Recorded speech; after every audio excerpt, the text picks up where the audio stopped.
गर्मी में अमीर गरीब की पहली रसोई।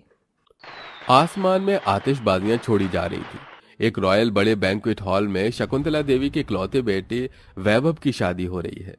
उसी के ठीक बगल में एक छोटे से बारात घर में गरीब भोलानाथ और रमा के बेटे शुभम की भी शादी चल रही थी। ओम मंगलम भगवान विष्णु मंगलम गरुड़ध्वजा मंगलम कुंडलीकाक्ष मंगलाय तनोहरि। विवाह संपन्न हुआ, दूल्हा दुल्हन अपने बड़े जनों का आशीर्वाद ले सकते हैं। जी पंडित जी। मंडप की वेदी से उठकर रीता और शुभम आशीर्वाद लेते हैं। खुश रहो मेरे बच्चों, भगवान तुम दोनों की जोड़ी बनाए रखे। माँ शादी तो हो गई, अब हम सबको फोटो नहीं खिंचवानी क्या? कैमरे वाले तो कहीं है ही नहीं। वो इसलिए क्योंकि हमने कैमरा वाला बुक नहीं किया था बिटिया। तूने तो सब कुछ देखा है, कैसे कैसे हमने तेरे बड़े भैया की शादी करी है। बड़ी मुश्किल से तो 50,000 रुपए में इतना छोटा सा बारात घर हुआ था। तभी रीता का 15-16 साल का देवर मुकेश अपने दोनों हाथों में 2 डोंगे भरकर मिठाई लाता है। अरे आप लोगों को खाना नहीं है क्या? देखिए सब बारात वाले कैसे हबड़ करके खा रहे हैं। कहीं खाना खत्म हो गया तो ठेंगा मिलेगा। मैं तो अपने मनपसंद गुलाब जामुन और ठंडी ठंडी रबड़ी जलेबी लाया हूँ, आप लोग भी खा लीजिए। हाँ चलो सब लोग खा लेते हैं, पैसे भी तो लगे हैं। घूंघट डाले हुए बहू गरीब ससुराल वालों के संग में हो लेती है। जहां दावत में आलू पूरी बने थे, लेकिन उनके लिए वो भी किसी खोए मलाई जितने थे। वहीं दूसरी तरफ बैंक्वेट में दावत में कई आइटम की सब्जी, मिठाई, पुलाव, रोटियां सब कुछ थी, जहां सैकड़ों बारात वाले रज कर खा रहे थे। प्लीज आप सब अच्छे से खाइए। Hey you waiter, come here. जी मैडम। इस बात का ध्यान रखना कि मेरे गेस्ट की प्लेट्स खाली न हो। ये देखकर आप समझ गए होंगे कि एक अमीर के और एक गरीब की जिंदगी में सहूलियत का हिसाब किताब कैसा होता है।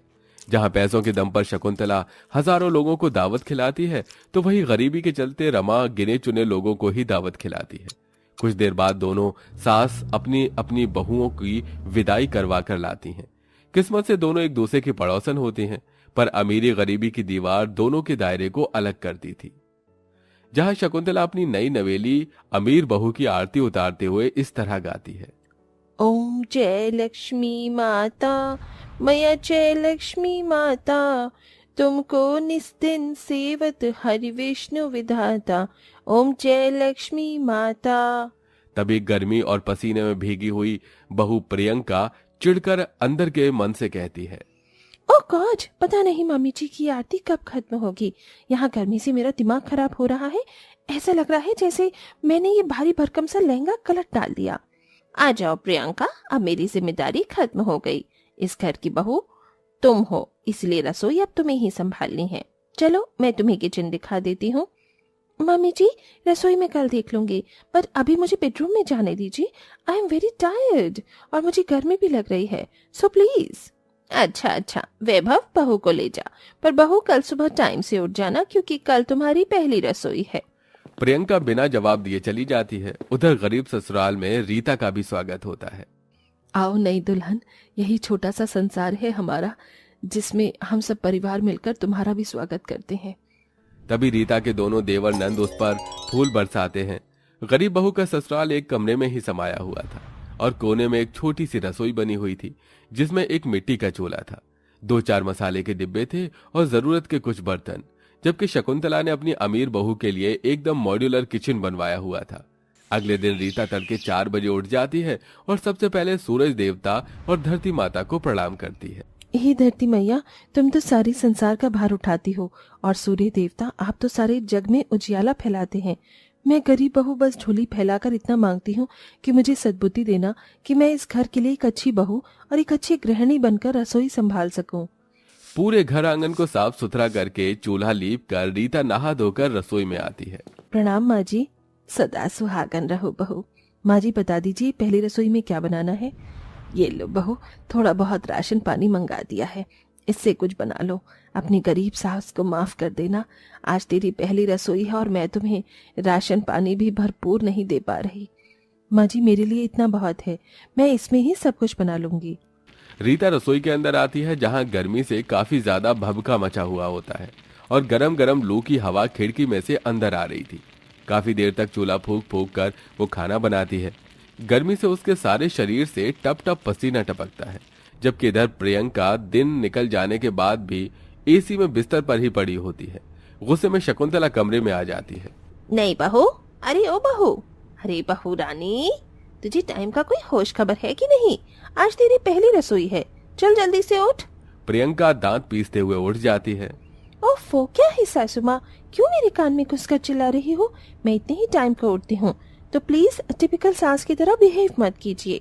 काफी देर लगाकर प्रियंका रसोई में आती है।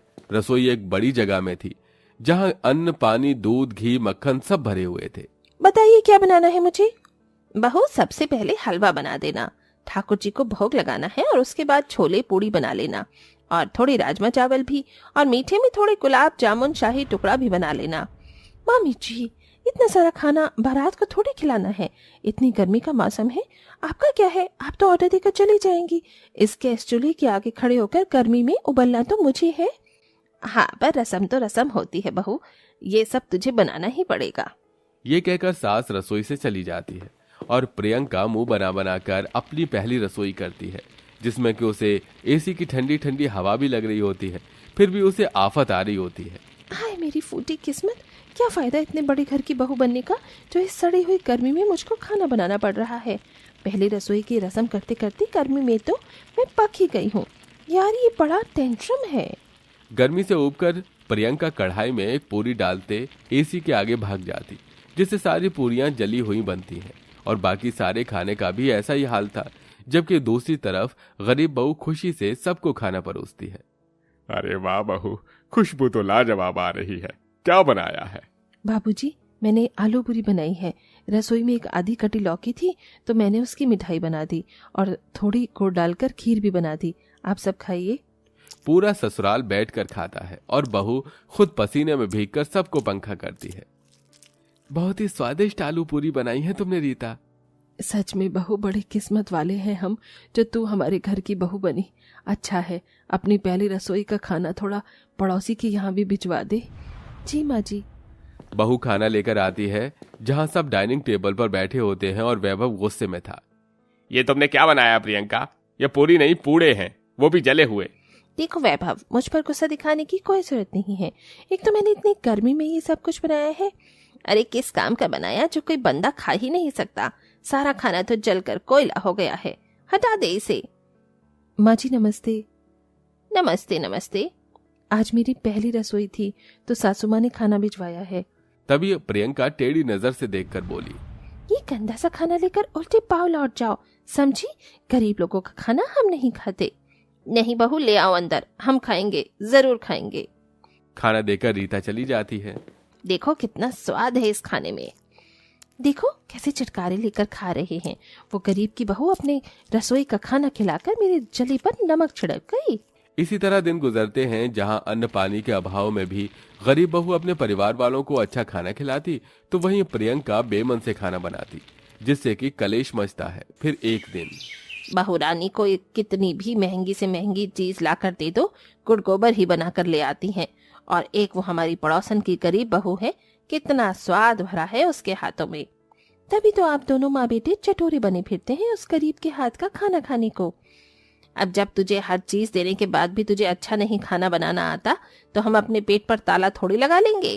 इतने में खुशी खुशी मन से रीता खीर लेके आती है।